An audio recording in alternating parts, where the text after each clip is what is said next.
Don't miss our unboxing of the brand new Legion Moritat with Vulkite Serpentia. Spiky bits. What's up, Hobby Maniacs? Rob Baer with you today, featuring the man, the myth, the legend, the Legion Moritat. Now, this guy isn't quite as good as he was when Horus Heresy originally came out, but he's still pretty good in the game. There's two different versions of him. He has plasma pistols, and then, of course, the Vulkite Serpentia, which in Horus Heresy is probably 50-50 a better way to take it. Now remember, plasma pistols always overheat on one anyways. When you're doing a chain fire attack, it overheats on a 1 or 2. So you might as well go with this bad boy right here, I suppose, because it does have the filigree. Now as far as the model itself, it is $21. It has no assembly instructions right there, I guess. So there is that. It's 21 pounds from Forge World, rather, and depending on which way the wind's blowing, I guess that's about $25 to $30 actual US money. Now you're gonna get all of these components here. He is on a 32mm base that we don't need to look at, but then when we take a look at the actual model itself right here, you can tell it's incredibly well detailed. Now the rules for this guy, he's basically a console that you upgrade. He doesn't necessarily need to take the jetpack. It's a 20-point upgrade, which you're going to see here, but it is modeled with it, so there is that, I suppose. Now, for the model itself, he's very well styled. Let's zoom in a little bit on this. Very similar to destroyers, if you have had a chance or seen those in person or picked those up. The destroyer models themselves are very good looking. Lots of detail here. You can see all sorts of, there's a combat knife, some studs. I mean, I'm just looking at this and there's so much detail to be seen throughout this model. It's kind of crazy, to be quite honest. I hope this is coming in. There we go. That seems like it's a little bit more in focus right there. You've got studs, you've got extra ammo pouches. Now this thing is literally slick with mold release, so always remember to wash this down with a little bit of degreasing soap, like dishwash soap or something like that. Of course, you got the targeter up there, one arm open and one arm cocked back for the gun itself. Shoulder pad wise, you've got the standard Legion studded pad right there, and the pad with the destroyer symbol. I believe that's the destroyer symbol, and then the other arm, and there's the targeter that goes on the backpack. You can see that right there. The scenic part of the base is a little bit of material there, and then you've got a Mark III head just kind of laying out, some rebar sticking out. It looks like a random round and some wiring coming out of the helmet. Here's the Vulkites themselves, very well detailed, great cuts in there. You see the individual fingers and everything like that. This is nearly a mirror image, perfectly symmetrical. The barrels themselves are indented. You couldn't exactly bore those out with a pin vise. And then on the other side, lots more detail right there, very similar to a Star Wars blaster. Here is the jump pack itself, very well styled. You've seen these on the Sanguinary Guard. You've also seen these on, what is it, the Mark IV jump troops, I think it is, from Forge World. A little bit better detailed. It's got some, looks like some little thrust vectoring, afterburner kind of type deals right there. And then of course you've got, where's the backpack where these things slot into?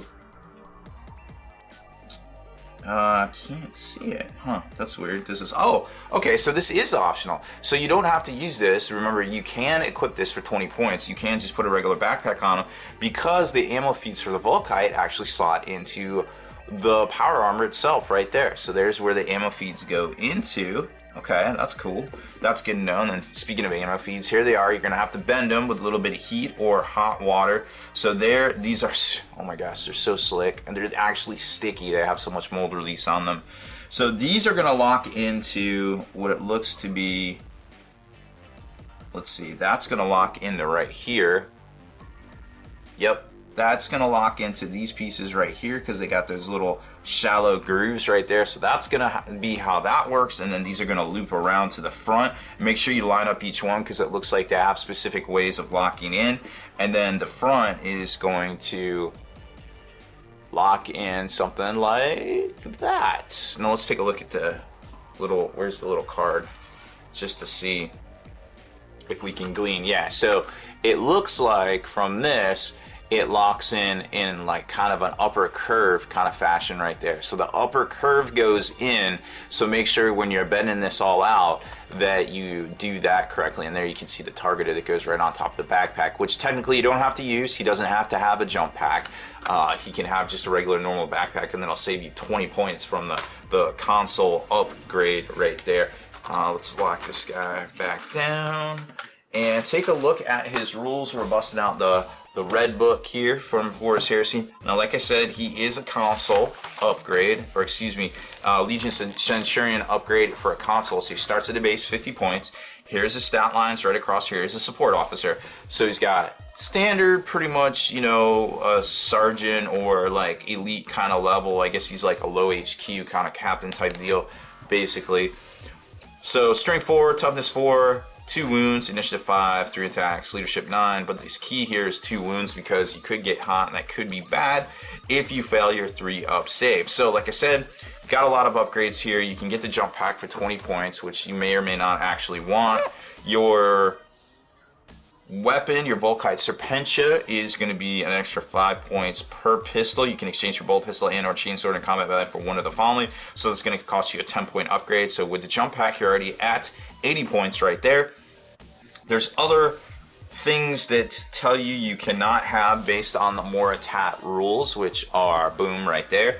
You're going to tell you can't have, you get an additional bolt pistol to upgrade, of course, and rag grenades. So rag grenades are great. May not take combi weapons, boarding shield, bolter. You can't have a bolter, power fist, thunder hammer, lightning claws, bike, jet bike, Terminator, armor, fine. Scout and counterattack special rules are conferred. He has the lone killer ability, so he cannot be taken as your compulsory HQ, so only as an optional HQ choice. May not be taken as part of an allied detachment, cannot join units or travel inside transports other than Legion Destroyer squads, which may be why he has that Legion Destroyer emblem on his shoulder pad. Does not benefit from blessing type psychic powers or from leadership bonuses, rerolls, other beneficial special rules provided by friendly units or army-wide effects, which are a result of a rite of war. He is a lone killer. Chainfire special attack basically allows you to utilize, to cash in any hit you get for another roll to get another hit. However, you overheat on a roll of 1 or 2 because you have a modified gets hot special rule right there. They may not assault in the player turn or use shooting attacks in the following turn. But, however, they do have the gunslinger rule, so that applies to the Moritat. You may fire 2 pistols at once to a maximum of 12 hits in a total from both pistols combined. Remember, each one of these Vulkite Serpentias has multiple shots. They are strength 5. I believe they are AP 5. They are not gets hot, actually. So the Vulkite Serpentia is not a gets hot rule. But the plasma pistol is if you take the plasma pistol variant. Now let's check let's check the Vulkite Serpentia special rule here in the back, or the stat line rather.